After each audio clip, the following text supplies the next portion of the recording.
Hello, मेरा नाम है आशीष और ये है मेरी वीएस कोड की एक्सटेंशन। तो पहले मैं एक्सटेंशन खोलूँगा, तो एक्सटेंशन में आपको लेफ्ट साइड पे यहाँ पर कमांड्स मिल जाएँगी। सबसे पहली कमांड है वो है फेच टेस्ट केसेस की कमांड, जो हमें हेल्प करेगी टेस्ट केसेस को अपने लोकली सेव करने में। तो मैं इसे क्लिक करूँगा तो मुझे लीड कोड का यूआरएल माँगता है, तो इसलिए मेरे पास 2 प्रॉब्लम्स हैं। एक पहली प्रॉब्लम है हमारे पास टू सम वाली और दूसरी है रिवर्स वर्ड वाली।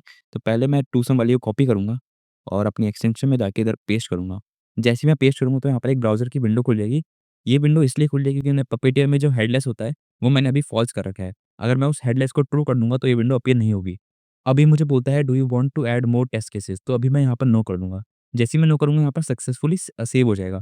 अब आपको चेक करना है कि आपकी लोकली सेव हुई कहाँ पर है। तो आपको सेकंड कमांड पे जाना है। जैसे ही आप सेकंड कमांड क्लिक करोगे, जो आपकी लोकेशन है, उस लोकेशन का जो पाथ है, वो ऑटोमैटिकली आपके क्लिपबोर्ड में कॉपी हो जाएगा। फिर अपना फाइल मैनेजर खोलना। मैंने फाइल मैनेजर खोला और मैंने यहाँ पर ये लोकेशन पेस्ट कर दी। जैसे मैंने एंटर करूँगा, तो यहाँ पर आपकी सारी इनपुट फाइल सेव्ड है। अब मैं इसे कंटेंट दिखाता हूँ। तो इनपुट 1 में हमारे पास पहले एक वेक्टर सेव है और दूसरे बार एक नंबर सेव है। तो अगर हम क्वेश्चन पे जाएँ, तो क्वेश्चन में देख सकते हैं पहले एक एरे है और एक फिर नंबर है। अब इसका आउटपुट है 0 1, मतलब इनपुट 1 में, मतलब आउटपुट 1 में हमारी फाइल जो होना चाहिए टेक्स्ट, वो होना चाहिए 0 1। जैसे 0 1 सेव है, इसका मतलब हमारा ये लॉजिक सही से काम कर रहा है। अब हम एक्सटेंशन में जाएँगे और अब मैं दिखाता हूँ कि अगर मैं येस करता कि मुझे और टेस्ट केसेस चाहिए, एडिशनल टेस्ट केस चाहिए, तो क्या होता? तो पहले मैं दूसरे क्वेश्चन रेफर करता हूँ। मैंने इसे कॉपी करा और अपने एक्सटेंशन में गया। फर्स्ट में मैंने क्लिक करा तो मैंने यहाँ पर पेस्ट करा, एंटर। तो जैसे पहले हुआ था वैसे ही होगा और ये फेच कर लेगा। इसने फेच कर लिया फेच।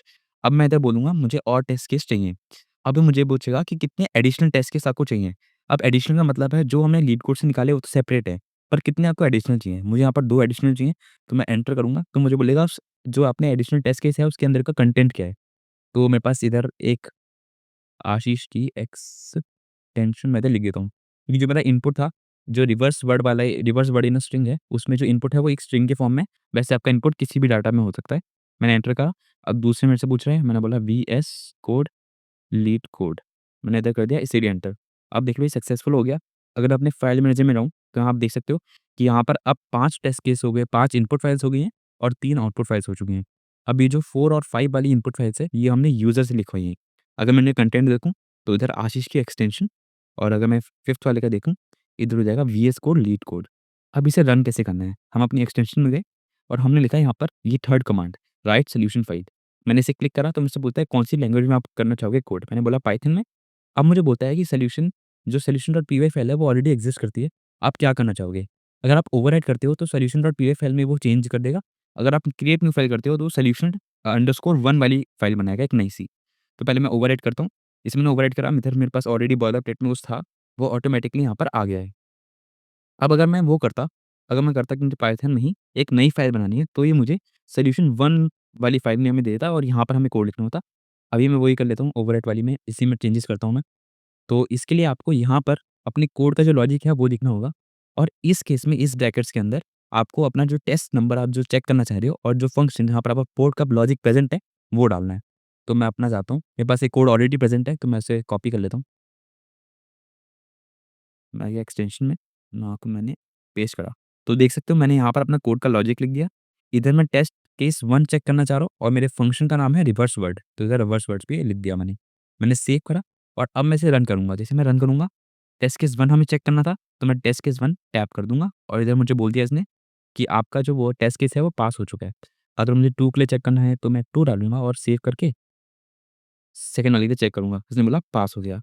अब मैं ऐसे ही अगर मैं 3 डालूँगा, तो इसने मुझे बोला कि ये आपका पास हो चुका, और जब मुझे एक्सपेक्टेड और गॉट भी बताता है कि एक्सपेक्टेड क्या था और आपके कोड से एक्चुअल क्या आ रहा है। दोनों सेम मैच कर रहे हैं तो ये टेस्ट केस पास हो चुका है। अब ये तो टेस्ट केस थे जो मैंने लीड कोड से फेच करे थे।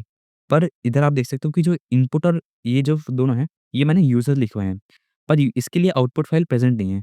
तो अगर मैं इसमें 4 लिखता हूँ, जैसे मैं बोलता हूँ कि मुझे 4 वाला टेस्ट केस चेक करना है, तो मैं इधर रन करता हूँ, मैंने 4 पे टैप करा, तो अब मुझे ये नहीं बताएगा कि आपका टेस्ट केस पास हुआ है, फेल हुआ है, क्योंकि इसके करस्पॉन्डिंग मेरे पास आउटपुट फाइल नहीं है। मुझे बस ये आपको उसका वो आउटपुट बता देगा। अब कोड के हिसाब से हमने रिवर्स करना था वर्ड्स को, तो मेरा एक्सटेंशन आशीष की एक्सटेंशन दिखा था इनपुट फाइल में, तो एक्सटेंशन की आशीष हो गया, मतलब उल्टा हो गया, रिवर्स हो गया। अब मैं इधर 5th लिखता हूँ, सेव करके मैं इधर 5th पे टैप करता हूँ, तो यहाँ पर आपके पास आ गया लीड कोड वीएस कोड, मतलब उसने रिवर्स कर दिया। अब आपको पास ऑप्शन है, अब आपको मैनुअली चेंज करना है, आपको कुछ भी अपना जो टेस्ट केस है वो चेंज करना है या आपको नया टेस्ट केस डालना है। वैसे आपको ऑप्शन मिलता है कि जब आप यही कर रहे हो, फर्स्ट वाला कमांड कर रहे हो, तभी आपके पास टेस्ट केस डालने का ऑप्शन आता है, पर अगर आप भूल जाते हो, तो आपको कुछ नहीं करना। ये लोकेशन जो सेकंड वाले इनपुट से आपको कॉपी करनी है और इधर पेस्ट करके आपको ये वाली फाइल मिल जाएगी। फिर आप यहाँ पर जाके ऑटोमेटिकली चेंज कर सकते हो। जैसे मैंने इधर बोल दिया, इधर मैंने इधर से इस हटा दिया और मैंने सेव कर दिया फाइल को, तो ये आपका एक नया इनपुट बन गया। अब अगर मैं इस इनपुट को रन करूँगा तो अभी फेल आएगा क्योंकि मेरा आउटपुट में इज़ प्रेज़ेंट है। तो अगर मैं इधर से भी इज़ हटा दूँ और इसे भी सेव कर दूँ, तो अब देखते हैं कि हमारा एक्सपेक्टेड और गॉट कैसा आ रहा है। मैं रन पे गया, मैंने इधर लिखा फर्स्ट टेस्ट केस और मैंने इधर रन करा। तो आप देख सकते हो कि इधर से इज़ ऑटोमैटिकली हट चुका है, मतलब हमारा कोड बिल्कुल सही काम कर रहा है। आप इसे मॉडिफ़ाई भी कर सकते हो अपने हिसाब से। अब अगर आप चाहते हो कि मैं और फ़ाइल क्रिएट करूँ, मतलब मैं चाहता हूँ कि और मैं एक और इनपुट डालूँ, तो कुछ नहीं करना, इसे कॉपी करके पेस्ट करो और इधर रीनेम कर दो इसे इनपुट INP2 6 मैंने इसे कर दिया। अभी इनपुट 6 आ गया, तो एक नया मैंने इनपुट डाल दिया। अब मैं इसके अंदर का कंटेंट भी चेंज कर सकता हूँ। इसे मैंने इसे कर दिया टिंकरिंग लैब। इसे मैंने कर दिया, इसे मैंने सेव कर दिया। अब मैंने सेव कर दिया, अब मैं इसे रन करके देखता हूँ कि 6th में क्या रन हो रहा है और मुझे क्या शो हो रहा है वो चीज़ कि मेरे पास मैंने एक और एडिशनल टेस्ट केस डाला है। मैंने इधर 6 करा और मैं रन टेस्ट केस में जब जाऊँगा तो आप देख सकते हो यहाँ पर ऑटोमैटिकली इसने डिटेक्ट कर लिया है कि आपने एक और टेस्ट केस बनाया है जिसका नाम है टेस्ट केस 6। मैंने इस पे टैप करा तो ये टिंकरिंग लैब था, तो उसने रिवर्स कर दिया उसको, क्योंकि आपका कोड का लॉजिक ये था। तो ये हो गया टिंकरिंग लैब, मतलब लैब टिंकरिंग हो गया। अब ये सिमिलर चीज़ें जो मैंने आपको करी हैं वो आप सीपीपी में भी कर सकते हो। जब मैंने जैसे सीपीपी करा तो ये मुझे बोलेगा ओवरराइट या तो नया फाइल। मैं इधर ओवरराइट करूँगा तो मुझे ऑलरेडी एक बॉयलरप्लेट है और इधर सेम चीज़ हो सकती है। इधर आपको बस अपना कोड का वो लिखना है कि कैसे आप अपने उसको जो आपका इनपुट है उसको अपने कैसे अपने कोड में लेके आ रहे हो। यहाँ पे आपको वो करना है और यहाँ पर आपको अपना जो टेस्ट केस जो आप चेक करना चाह रहे हो वो डालना है। इसका कोड भी मेरे पास ऑलरेडी प्रेज़ेंट है, तो मैं जाता हूँ और इससे कोड मैंने कॉपी करा, एक्सटेंशन ले गया। आप देख सकते हो जो मेरा कोड का लॉजिक था वो यहाँ पर आ जाएगा। यूजिंग नेम स्पेस के नीचे मेरे पास कोड का लॉजिक आ गया और यहाँ पर मैंने जो वो मेरे पास स्ट्रिंग था वो मैंने इनपुट फाइल से फेच कर लिया और इधर मैंने बोल दिया कि मुझे टेस्ट केस 1 चलाना है। इसे मैंने सेव करा और मैं गया टेस्ट केस 1 पे। इसने मुझे बोल दिया कि पास हो गया, पास हो गया। इधर भी आप देख सकते हो इज़ हटा हुआ है, ये मैंने इनपुट फाइल में चेंज करा था। अब जैसे ही मैं इसमें 3 कर देता हूँ, मैं रन करा 3 टेस्ट केस, ये उसने बोल दिया पास हो गया। अगर इसमें फ़ेल होता है, तो आपको डिबग कंसोल में दिख जाएगा कि आपका फ़ेल हो चुका है। जैसे मैंने 5 दिखाया, अब मैं 5 करूँगा, तो इधर मुझे सेम दिखा देगा, क्योंकि इधर मुझे पास वगैरह नहीं दिखाएगा, मुझे बस इसको उल्टा करके दिखा देगा। अब जो मैंने एडिशनल टेस्ट केस फाइल मैंने जो जाके करा था, वो भी मैं कर सकता हूँ।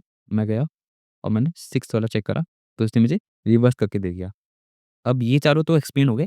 अब ये वाला एक कमांड है जो मैंने डाल रखा है, जैसे आप इसे क्लिक करोगे, एक टेक्स्ट फाइल खुल जाएगी जहाँ पर आपके सारे रीड कोडेड क्वेश्चन जो भी पब्लिकली अवेलेबल हैं, वो सारी की यूआरएल इधर आ जाएगी। और अगर आपको सर्च करना है कंट्रोल F दबा के, जैसे मुझे करना है रिवर्स स्ट्रिंग वाला क्वेश्चन चेक करना है, एक बार करना है, तो मैंने इधर इसका यूआरएल कॉपी करा, मैं अपने फेच टेस्ट केस में गया, मैंने यहाँ पर पेस्ट कर दिया।